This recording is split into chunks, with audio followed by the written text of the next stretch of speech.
Xin chào các bạn. Trong lịch sử thế giới, không ít đế quốc từng hùng mạnh đến mức không ai sánh kịp, vậy mà cuối cùng vẫn phải gục ngã trước chiến tranh, xâm lược hay khủng hoảng nội bộ. Nhưng giữa vòng xoáy hỗn loạn ấy, nước Mỹ lại chưa hề bị xâm lược trong suốt hơn 200 năm qua. Nếu lần lại những trang sử cũ, thì vào năm 1814, quân Anh từng đốt Nhà Trắng ở thủ đô Washington, nhưng kể từ đó cho tới nay, chưa có một cuộc xâm lược quy mô lớn nào được tái diễn. Ngay cả trong chiến tranh thế giới thứ hai, khi Nhật Bản tấn công lãnh thổ Mỹ thì hành động đó lại trở thành một trong những sai lầm nghiêm trọng nhất của họ. Vậy điều gì đã tạo nên pháo đài gần như bất khả xâm phạm này? Các bạn hãy cùng chúng mình tìm hiểu qua video hôm nay nha.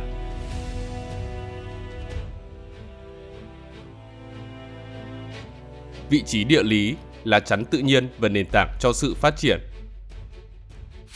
Nước Mỹ hiện giữ vị trí thứ 3 trên thế giới về diện tích với 9.833.520 km². Không chỉ có kích thước khổng lồ, họ còn sở hữu một vị trí địa lý đặc biệt thuận lợi, giúp bảo vệ vững chắc an ninh quốc gia và xây dựng một hệ thống phòng thủ gần như hoàn hảo. Theo đó, với lãnh thổ thuộc Tân Thế Giới, nước này được bao bọc bởi hai đại dương rộng lớn là Thái Bình Dương ở phía Tây và Đại Tây Dương ở phía Đông, tạo thành những bức tường tự nhiên khó vượt qua, đồng thời cho phép Mỹ chủ động lựa chọn thời điểm và phương thức tham chiến, khi mọi lực lượng xâm lược đều phải vượt qua hành trình dài qua đại dương, chịu tác động của dòng hải lưu mạnh, bão tố khắc nghiệt và đối mặt với nguy cơ bị hải quân Mỹ phát hiện sớm. Không chỉ vậy, dọc bờ biển là các vịnh và cảng tự nhiên sâu kín như là cảng New York, vịnh Chesapeake, vịnh San Francisco hay cảng Los Angeles, vừa thuận lợi cho thương mại, vừa là lá chắn tự nhiên khó bị công phá. Trong khi các đảo và lãnh thổ hải ngoại như là Hawaii, Guam và Puerto Rico lại giúp mở rộng chiều sâu phòng thủ, cung cấp tuyến cảnh báo sớm và tăng khả năng kiểm soát các lối vào quan trọng.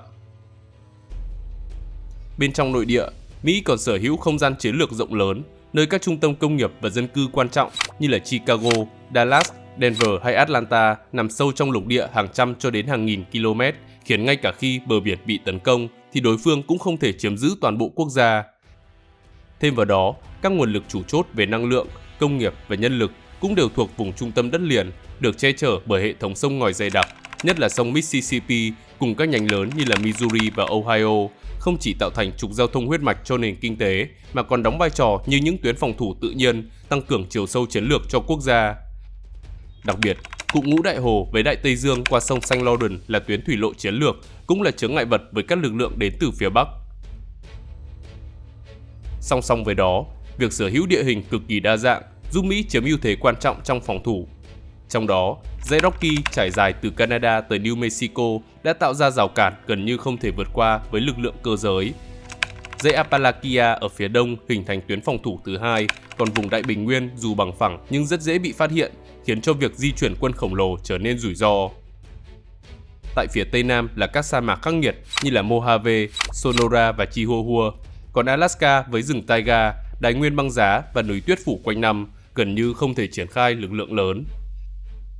Ngoài ra, khí hậu cũng gây khó khăn cho mọi chiến dịch quân sự với bão nhiệt đới ở Đại Tây Dương, bão mùa đông ở Bắc Thái Bình Dương và mùa đông khắc nghiệt ở Trung Tây.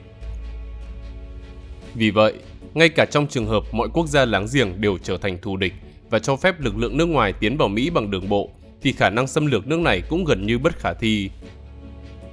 Đầu tiên, việc tấn công Alaska từ eo biển Bering là cực kỳ khó khăn bởi vùng viễn Đông Nga vốn thưa dân, cơ sở hạ tầng hạn chế, không có cảng lớn hay đường sắt, khiến cho việc di chuyển và duy trì lực lượng xâm lược gặp nhiều trở ngại.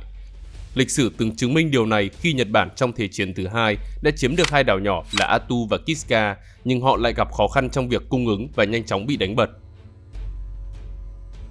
Nếu xuất phát từ phía Bắc thì các rào cản địa lý như khiên Canada rộng lớn với rừng rậm và đầm lầy sẽ làm cho việc di chuyển, tiếp tế cũng như triển khai quân từ Canada vào Mỹ không thể thực hiện hiệu quả. Trong khi hành lang khả thi duy nhất là ở phía Tây phải vượt qua hàng trăm km núi non với các hệ thống phòng thủ bố trí rải rác. Ngoài ra, mạng lưới đường cao tốc và đường sắt ở đây cũng bị giới hạn với điểm yếu chí tử từ Winnipeg. Trong trường hợp thành phố này bị tấn công hoặc là bị Mỹ đánh sập hậu cần, thì nguồn cung của Tây Canada sẽ bị cắt đứt, khiến cho chiến dịch xâm lược từ phía Bắc có nguy cơ sụp đổ. Còn từ phía Mexico, dù khả thi hơn nhưng vẫn cực kỳ khó khăn do địa hình khắc nghiệt với sa mạc và dãy núi hiểm trở. Không chỉ vậy, Mỹ cũng bố trí lực lượng với mật độ cực kỳ cao, trong đó California với 157.000 quân, Texas là 113.000 quân cùng với nhiều căn cứ xe tăng và hải quân lớn như Fort Cavazos hay là San Diego.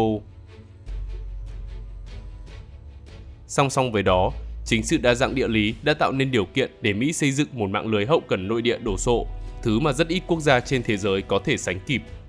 Nó bao gồm 78.680 km đường cao tốc liên bang, 220.044 km đường sắt chở hàng, cùng mạng lưới đường thủy nội địa lớn nhất thế giới, với đường thủy liên ven biển và các con sông có thể điều hướng khác.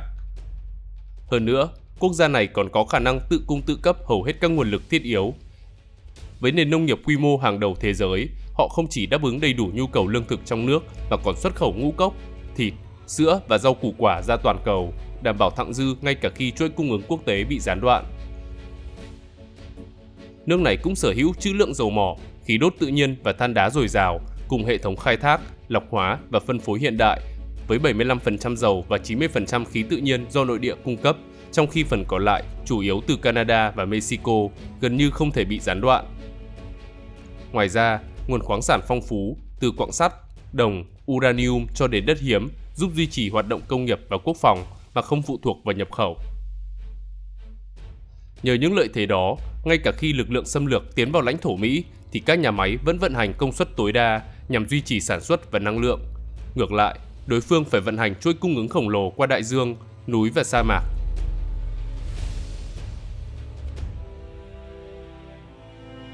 Sự ổn định chính trị và thịnh vượng kinh tế.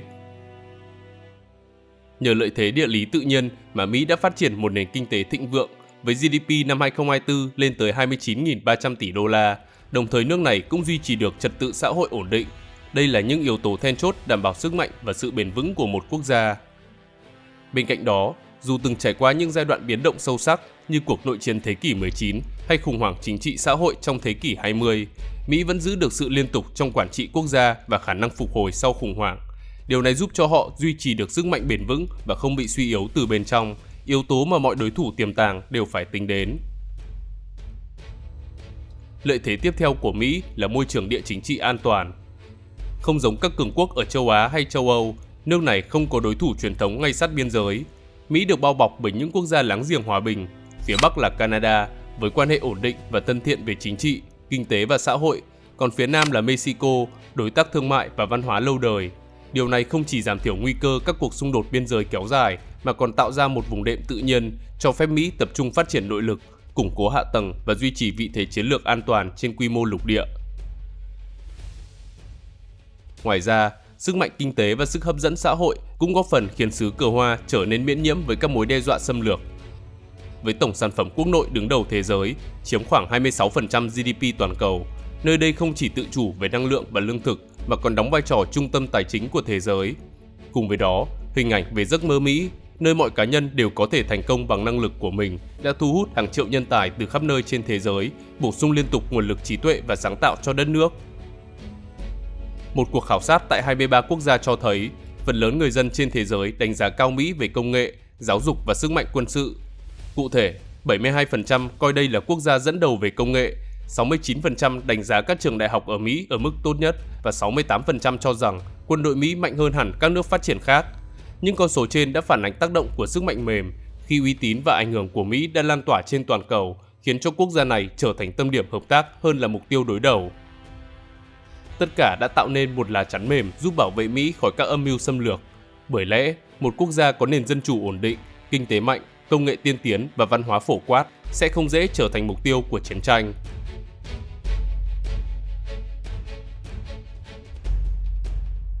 Sức mạnh quân sự và vũ khí hạt nhân. Sức mạnh quân sự của Mỹ không chỉ dựa vào quy mô và trình độ của lực lượng vũ trang mà còn nhờ vào năng lực công nghiệp quốc phòng toàn diện. Hệ thống này bao gồm một mạng lưới rộng lớn các nhà máy đóng tàu, cơ sở chế tạo vũ khí, đạn dược và linh kiện, cùng hàng trăm nghìn doanh nghiệp tư nhân và hàng triệu kỹ sư, công nhân kỹ thuật cao. Nhờ đó trong Thế chiến thứ hai, quốc gia này đã đạt được những thành tựu chưa từng có khi sản xuất gần 300.000 máy bay và 86.000 xe tăng, góp phần quyết định vào chiến thắng của phe đồng minh. Vì thế, Mỹ từng được mệnh danh là kho vũ khí của nền dân chủ khi các nhà máy dân dụng nhanh chóng chuyển sang sản xuất quân sự với quy mô chưa từng thấy. Ngày nay, nền công nghiệp quốc phòng vẫn là trụ cột chiến lược, được củng cố bởi chi tiêu quân sự khổng lồ đạt 873,5 tỷ đô la vào năm 2024, cao nhất thế giới và nhiều hơn tổng ngân sách quân sự của 9 quốc gia xếp sau cộng lại. Nhờ hệ thống công nghiệp hiện đại và mạng lưới các tập đoàn đa quốc gia, trong thời điểm hiện nay, Mỹ vẫn có khả năng nhanh chóng chuyển đổi từ sản xuất dân dụng sang sản xuất quân sự, đảm bảo sức mạnh ứng phó linh hoạt trong mọi tình huống. Tiêu biểu là các tập đoàn hàng đầu như Lockheed Martin, Boeing, Raytheon Technology, Northrop Grumman và General Dynamics, tất cả đã trở thành xương sống của nền công nghiệp quốc phòng với việc sản xuất các vũ khí hiện đại như máy bay tàng hình F-35, tên lửa hành trình Tomahawk hay hệ thống phòng thủ tên lửa THAAD. Bên cạnh đó, Washington còn đứng đầu thế giới về khoa học công nghệ, tạo ra chuỗi giá trị gắn liền giữa đổi mới dân sự và ứng dụng quân sự, với các công nghệ nền tảng như GPS, Internet hay vật liệu tàng hình đều bắt nguồn từ các chương trình nghiên cứu quốc phòng. Ngày nay, các lĩnh vực mới như trí tuệ nhân tạo, robot tự hành, chiến tranh mạng và vũ khí siêu thanh tiếp tục được phát triển nhanh chóng, giúp nước này duy trì khoảng cách công nghệ vượt trội so với các đối thủ. Đồng thời, hệ sinh thái kết nối giữa các viện nghiên cứu, đại học và khu vực tư nhân, đặc biệt là thung lũng Silicon, tạo nên một bộ não chiến lược mà không quốc gia nào có thể sao chép toàn diện. Quân đội Mỹ cũng được tổ chức và trang bị để hoạt động trên mọi lĩnh vực, từ không gian, trên không, trên biển, dưới biển và trên đất liền. Theo Global Firepower, nước này dẫn đầu về sức mạnh quân sự trong số 145 quốc gia được khảo sát. Đặc biệt, đây là quốc gia duy nhất vận hành tàu sân bay hạt nhân với 11 chiếc trên tổng số 22 tàu sân bay đang hoạt động toàn cầu. Việc sử dụng năng lượng hạt nhân giúp Mỹ duy trì triển khai liên tục hàng năm mà gần như không cần tiếp nhiên liệu, và kho lương thực cũng có thể bổ sung bằng trực thăng mà không cần cập cảng. Còn các đối thủ như Trung Quốc và Nga chỉ sở hữu tổng cộng 4 tàu sân bay, tất cả đều không thể cạnh tranh về tầm hoạt động, công nghệ hay quy mô.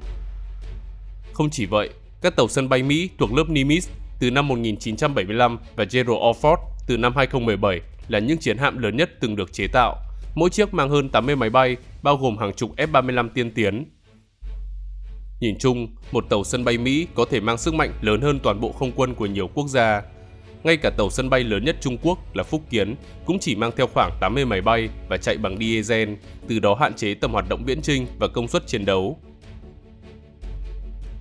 Bên cạnh tàu sân bay, hạm đội tàu ngầm hạt nhân của Mỹ gồm 14 tàu ngầm chiến lược mang vũ khí hạt nhân và khoảng 50 tàu ngầm tấn công chạy bằng năng lượng hạt nhân tiên tiến, có khả năng tuần tra tàng hình, săn ngầm, tấn công bằng tên lửa hành trình Tomahawk và triển khai lực lượng đặc nhiệm.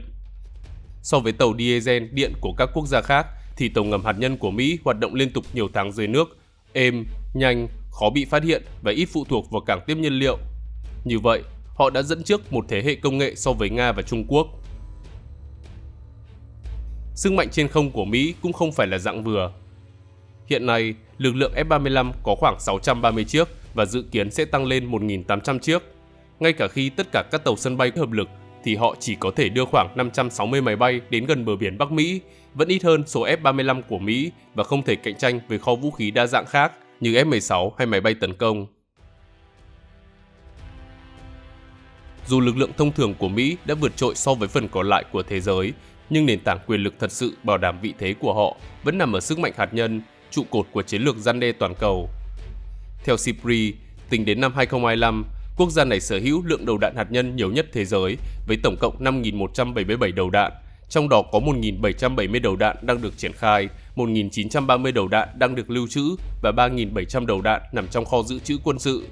Quy mô khổng lồ này thể hiện rõ vị thế hạt nhân của Washington không chỉ trên phương diện số lượng mà còn ở độ sẵn sàng chiến đấu và khả năng răn đe thực tế.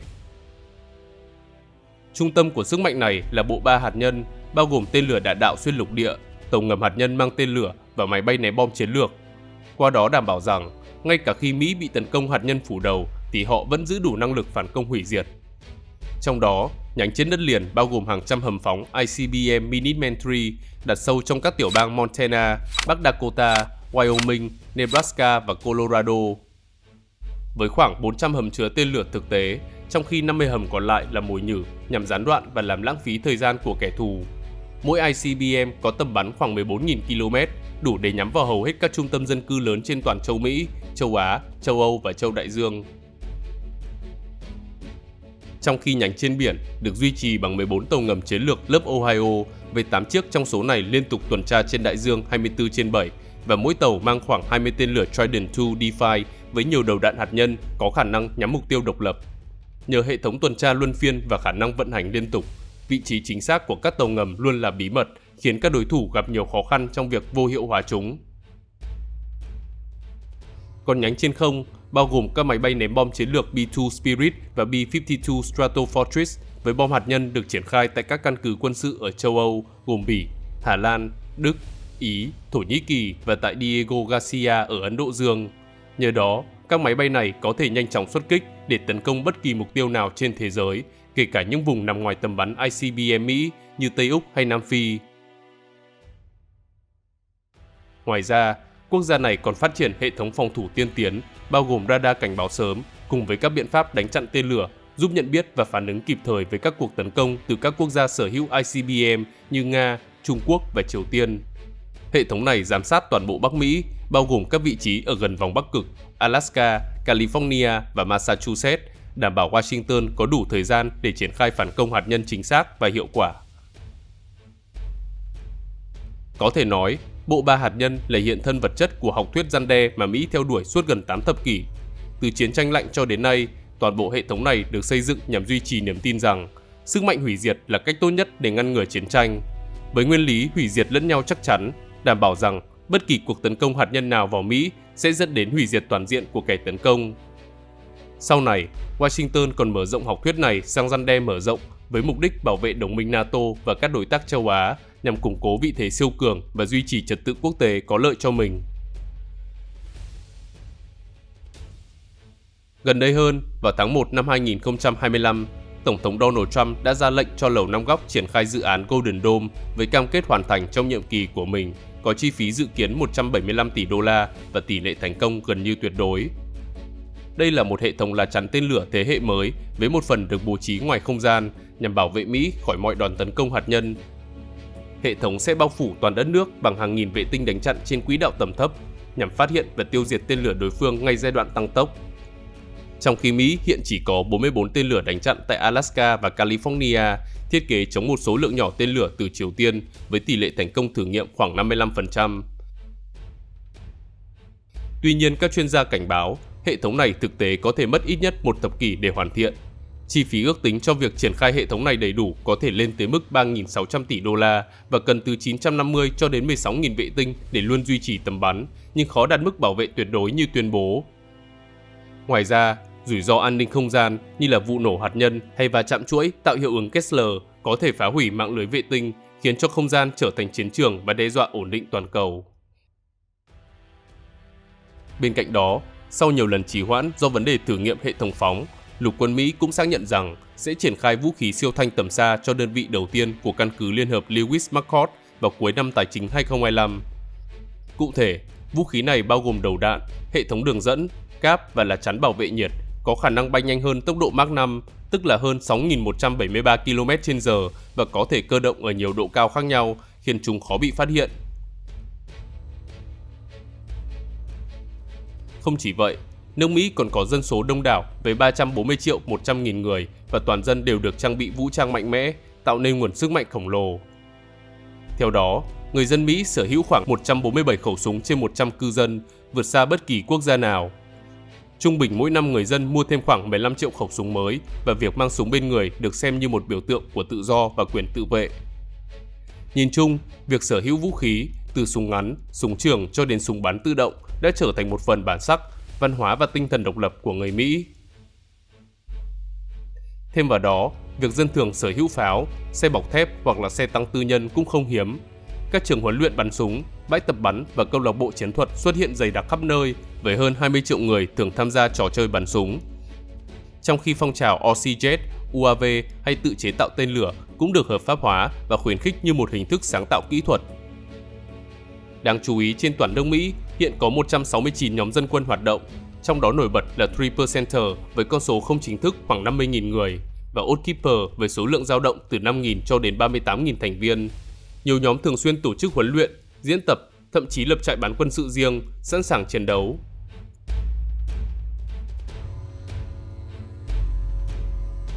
Hệ thống liên minh và căn cứ toàn cầu. Không chỉ sức mạnh nội tại, Hệ thống liên minh an ninh đa phương và song phương cùng với mạng lưới hàng trăm căn cứ quân sự trải khắp các châu lục đã biến Mỹ trở thành một pháo đài ngoại biên gần như bất khả xâm phạm. Bởi lẽ, từ sau Thế chiến thứ hai, Washington nhận ra rằng trong kỷ nguyên tên lửa đạn đạo, không quân tầm xa, tàu ngầm hạt nhân và vũ khí siêu thanh thì việc chỉ dựa vào vị trí địa lý là lỗi thời. Vì vậy, nước này mở rộng theo đuổi các chiến lược phòng thủ tiền tiêu, đẩy tuyến phòng thủ ra biên giới đồng minh và thiết lập các vòng cung an ninh nối liền châu Âu, Trung Đông, Ấn Độ Dương và Thái Bình Dương, biến hệ thống liên minh trở thành lá chắn sống bảo vệ lãnh thổ từ bên ngoài. Họ đã xây dựng liên minh dựa trên quyền lực và các giá trị chung, tạo cơ sở tin tưởng lâu dài, giúp cấu trúc an ninh tập thể bền vững và linh hoạt. Ở châu Âu, Tổ chức Hiệp ước Bắc Đại Tây Dương NATO ra đời vào năm 1949, hiện có 32 thành viên và là liên minh quân sự lớn nhất thế giới, dựa trên nguyên tắc một vì tất cả vì một. Trong khi Mỹ còn có 20 đồng minh ngoài NATO, giúp nước này duy trì cân bằng chiến lược toàn cầu khi quân đội có thể triển khai nhanh chóng tới Trung Đông, châu Phi hoặc Bắc Cực. Tại châu Á-Thái Bình Dương, họ xây dựng mạng lưới hình nan hoa, bao gồm các hiệp ước song phương với Nhật Bản, Hàn Quốc, Philippines, Thái Lan và Úc, tạo chuỗi căn cứ chiến lược bao quanh các vùng biển trọng yếu.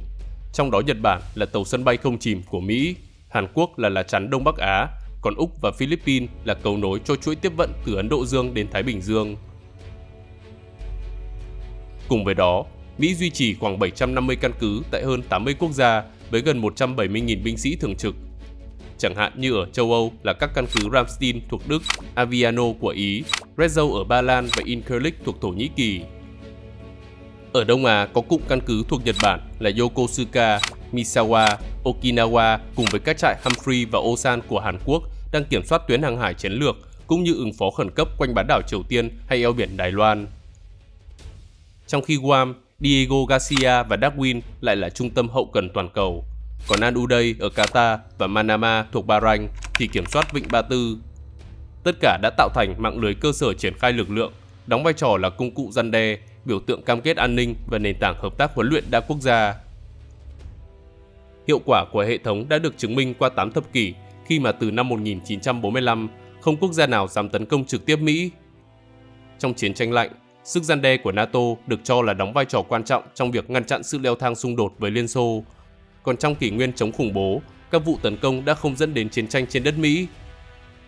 Hiện nay, dù Biển Đông, eo biển Đài Loan hay Đông Âu căng thẳng, nhưng các đối thủ đều tránh va chạm trực tiếp vì bất kỳ hành động tấn công nào cũng sẽ kích hoạt phản ứng từ toàn bộ mạng lưới liên minh. Trong thế kỷ 21, Mỹ tiếp tục nâng cấp hệ thống phòng thủ, thành lập trung tâm phòng thủ mạng NATO ở Tallinn, hợp tác công nghệ với Nhật Bản, Hàn Quốc và Đài Loan về chip và AI.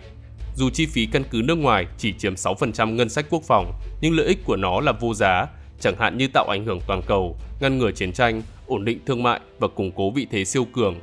Song song với đó, các đồng minh như là Nhật Bản, Hàn Quốc, Ba Lan hay Estonia cũng chia sẻ chi phí khi đầu tư cho quốc phòng hay hỗ trợ đồn trú lực lượng Mỹ. Vì lẽ đó, giả sử vũ khí hạt nhân không được sử dụng thì một cuộc xâm lược quy mô lớn vào Mỹ vẫn gần như là bất khả thi. Hàng trăm căn cứ quân sự với hàng chục nghìn binh sĩ cùng với mạng lưới liên minh pháp lý với các quốc gia từ NATO, Hiệp ước Rio, ANZUS cho đến các hiệp ước song phương ở châu Á-Thái Bình Dương sẽ khiến bất kỳ kẻ thù nào cũng phải e dè. Ngay cả nếu thực hiện được thì các lực lượng Mỹ vẫn duy trì ưu thế tuyệt đối về quy mô, công nghệ và khả năng triển khai.